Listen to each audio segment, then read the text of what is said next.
At Thanksgiving dinner, my sister stood up and announced, "We voted and you're not family anymore." Everyone cheered. I laughed softly, placed a folder on the table, and watched her face turn pale as she opened it. "Before we carve the turkey," Natalie said, rising from her chair with that smug, rehearsed smile of hers, "there's something we need to say." Everyone went quiet. Forks paused midair. My gut clenched. I knew that tone. It was the same one she used when she got me grounded at 14 for a party I didn't even go to. "We had a family vote," she continued, looking around at everyone like a pageant queen about to be crowned. "And we've decided you're not family anymore." Silence, then cheering. Actual cheering. My cousin Laura clapped like she was at a concert. Uncle Mitch raised his wine glass and toasted. Even my mother, my own mother, laughed and said, "Well, someone had to say it." I sat there frozen, staring at my plate.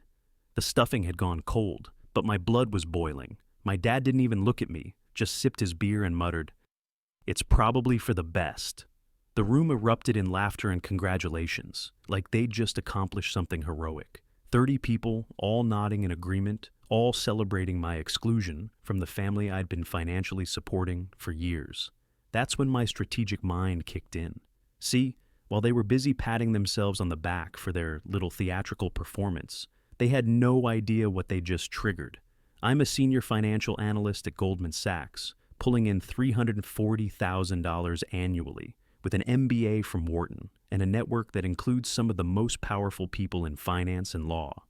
More importantly, I keep meticulous records of everything. "Good," I said quietly, reaching into my bag. "I figured this might happen." I pulled out a thick folder and placed it gently in the center of the table. The sound it made, thunk, cut through the laughter like a blade. Natalie blinked. "What is that?" I smiled, leaned back in my chair, and folded my arms. "Why don't you find out?" She snatched it up and ripped it open, her mouth already twisted in that snide little smirk she always wore when she thought she was winning. Then she turned the first page and stopped smiling. Her face drained of color. Her eyes scanned the next page, then the next. Then she screamed. I mean screamed like a blood-curdling horror movie kind of scream. Her chair crashed behind her as she bolted upright, slamming the folder shut like it had burned her hands. "You monster!" she cried. "You sick, twisted freak!" Gasps echoed around the table. Joel, her husband, snatched the folder and opened it. His jaw dropped. He looked at me with wide eyes. "Is this real?" I nodded once. Every word, every receipt, every screenshot. The table went dead silent. You could hear a fork clink in the kitchen. My mother's mouth opened, then closed again, like a fish gasping for air. "You were so sure I wouldn't fight back," I said, standing up slowly. "So sure I'd stay the quiet one, the doormat, the cash cow. But guess what?" I leaned over and looked Natalie dead in the eye. "Your little show is over. You want to know what was in that folder? Let me tell you how we got here first, because Natalie didn't wake up one day and decide I wasn't family. That decision was built over years, brick by brick, comment by comment, betrayal by betrayal. I was never their favorite, not even close. Natalie was the golden girl, good grades, big smile, knew how to work a room. She could lie straight to someone's face and make them thank her for it. I was quiet, private, analytical. I didn't need attention, and they hated that. They mistook my strategic thinking for weakness. I moved out at 19, paid for college myself, worked 2 jobs, never asked for help. Meanwhile, Natalie flunked out of 2 majors, backpacked through Europe to find herself, then came home and married Joel, the human equivalent of a LinkedIn profile in a blazer. Here's where my professional training kicked in. While they saw my success as something to exploit, I saw their dependency as a strategic advantage. The wedding? I paid for half, $23,000. My parents couldn't afford it, but somehow still managed a 2-week cruise right after. I didn't complain. I documented everything. When they joked that I was the family accountant, I kept meticulous records. Dad's dental surgery, $4,500. Mom's emergency heat bill, $1,200 monthly for 8 months. Laura's tuition shortfall, $8,000. And that was just the beginning. My financial background taught me to see patterns others miss. Every request followed the same formula. manufactured crisis, emotional manipulation, assume compliance. When Joel lost his job and needed $12,000 to keep their house, I verified through my industry contacts that he'd been fired for falsifying expense reports. When Natalie's car broke down and she needed $4,000 for repairs, the mechanic was her friend's boyfriend charging triple rate for cosmetic work. But I paid anyway because I understood something they didn't.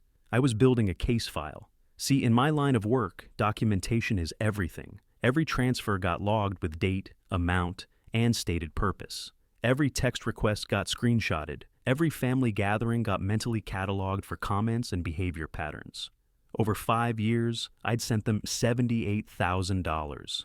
Enough for a house down payment that I never got to make because I was funding their lifestyle. The breaking point came 3 months ago. Natalie called me about co-signing a $50,000 business loan for their wellness cafe venture. When I said no, she exploded. "You're so selfish," she screamed over the phone. "You make 6 figures and won't help families start a business? What's wrong with you?" "I've given you over $78,000 in 5 years, I replied calmly. "That seems like enough help." "That wasn't help, that was obligation. You don't have a family of your own to take care of. We're your responsibility." That word, responsibility, triggered my strategic planning mode. From my corporate experience, I know that when someone frames generosity as obligation, they're preparing to increase their demands while reducing their gratitude. Time for a different approach. I started pulling every receipt, every bank transfer, every screenshot. But more than that, I activated my professional network. My colleague Marcus runs background checks for Fortune 500 companies. Turns out Joel wasn't just fired once. He'd been terminated from 3 jobs for financial misconduct. My law school roommate Jennifer specializes in family financial disputes. She helped me understand exactly what legal protections I had and what financial leverage I could apply. Most importantly, my mentor at Goldman, Patricia, who's been through her own family financial drama, gave me the best advice. "They're treating this like you owe them. Show them what they actually owe you." So, I built the folder, not just receipts and transfers, but a complete financial analysis. Every dollar I'd sent, categorized by stated purpose versus actual use, tax implications they'd never considered, screenshots of social media posts where they mocked my boring lifestyle while spending my money on vacations. The crown jewel was Natalie's private Facebook messages to her friend Chelsea, which I accessed through our shared family account she'd forgotten about. "He's such a cash cow," she'd written. "No spine at all. I just tell him it's family emergency and he sends whatever. Best part is, he's too pathetic to ever ask for it back." But the real nuclear option wasn't the insults. It was the infidelity evidence. Those hotel charges in Santa Monica that Joel knew nothing about? I traced them through my financial network. Natalie had been having an affair with her personal trainer, Aiden, for 8 months. 3-day weekend trips, expensive dinners, even a weekend in Napa Valley, all charged to credit cards I was paying off. When that folder hit the table, it wasn't just embarrassing receipts. It was a complete destruction of the narrative they had built about generous family helping versus ungrateful obligation. Joel flipped through page after page, his face getting redder with each revelation. "What's this about Santa Monica?" he asked, his voice tight. Natalie's head snapped toward him. "Don't start." "Who's Aiden?" he continued. "Why were you at a hotel for 3 nights on my credit card?" Her silence was louder than any answer. My mother tried to intervene. "Can we all just calm down and be reasonable?" "Sure," I said. "Let's be reasonable. Let's talk about the time you called me a parasite while cashing the check I sent for your credit card debt." She blinked. "That's not fair. We were under stress." "No," I snapped. "You were under stress and I bailed you out every single time. And the one time I say no, suddenly I'm the enemy." My dad, who had been silent until now, finally spoke up. "You're making this into something bigger than it is." I turned to him, my voice dropping to that calm, professional tone I use in boardroom negotiations. "You let them do this to me for years. You knew, you saw it, you heard it, and you let it happen because it was easier than standing up to them." He didn't deny it. Natalie slammed her hand on the table. "You're just bitter because no one needs you anymore." "Wrong," I said coldly. "I'm not bitter, I'm done." She let out a harsh laugh. "You're pathetic. Do Do you know how dramatic this all looks? Bringing folders, printing screenshots. You think this makes you the victim? You're just proving you're a control freak. And you're proving that you only cared about me when I was paying your bills. You don't get to play the martyr, she shouted. You chose to help. You didn't have to. And yet somehow, I said, stepping forward, you expected it every single time until it wasn't help anymore. It was duty. And when I stopped, you voted me out.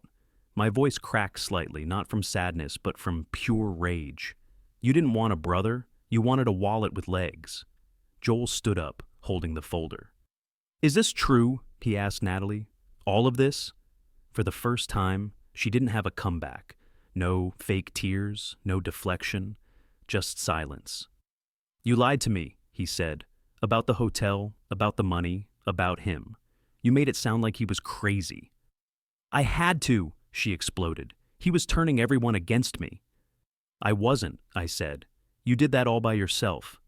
The room went quiet again. Then my mom leaned forward, trying one more manipulation. Listen, honey, we may have overreacted, but this is still family. Families fight. Let's just put this behind us. I cut her off. You're not hearing me. What? I'm not asking for peace. I'm not asking for forgiveness. I'm telling you, I'm done. Natalie sneered.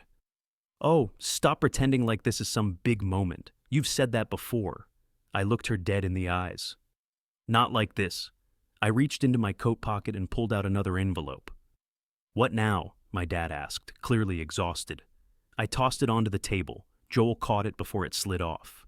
He opened it and read the first line. His eyes widened. What is this? I answered for him. Power of attorney forms for mom, revoked. Medical proxy revoked. Emergency contact removed.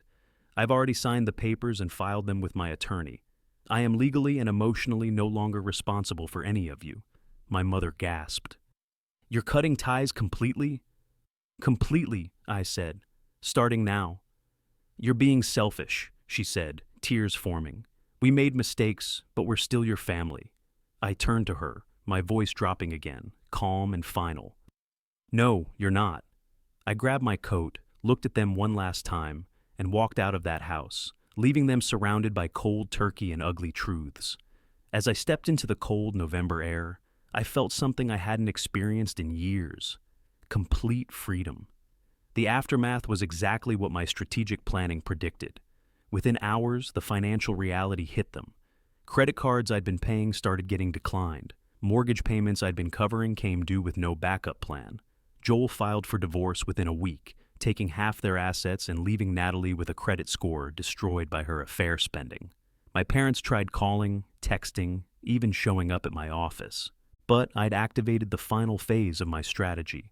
Complete professional insulation, new phone number, updated security protocols, even relocated to Goldman's London office for 6 months. The peace was extraordinary. No more 11 p.m. emergency calls. No more guilt-laden family obligations. No more funding other people's mistakes while they mocked my disciplined lifestyle.